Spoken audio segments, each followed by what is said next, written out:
Guys, hi, magandang gabi po sa ating lahat. No? Meron pong nag-comment doon sa ating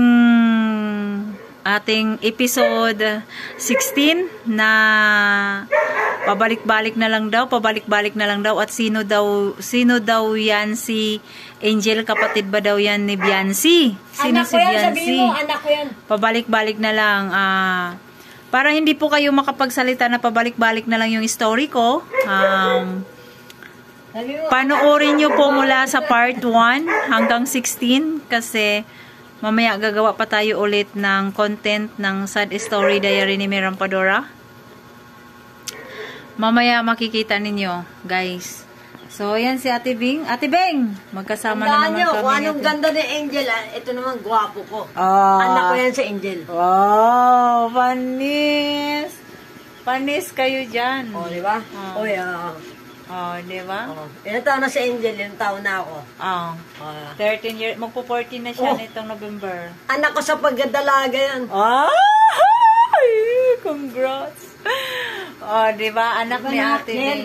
Kiss nga, nanay. O, di ba? Ay, oh, di ba? Yan ang anak ko. Ganyan si Angel. Bakit kayo, mapanglait kayong tao? Mapanghusga. Mapanghusga. Bawal ang judgmental. Dapat sumama kayo doon sa Itbulaga. Kasi husga sila ng husga, hindi nila kilala yung tao, no, Ate Bing, no?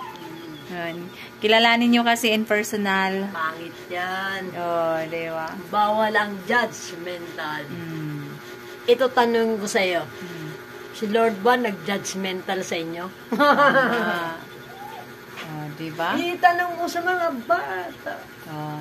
Yan, lagi kami ni Ate Bing magkasama kahit saan kami magpunta. Ayan, hindi kami naghihiwalay ni Ate Bing. Look! Ayan. Kaya kahit saan wala kami. rin tayo eh. Diyan lang ang bahay ko sa kabila. Ito bahay mo. Nandito ako kasi nandyan yung amo ko.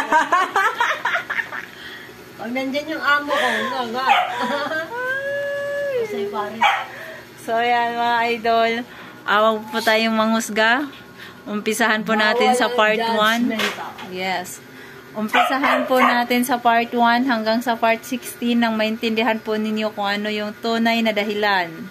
Ayan. Thank you so much.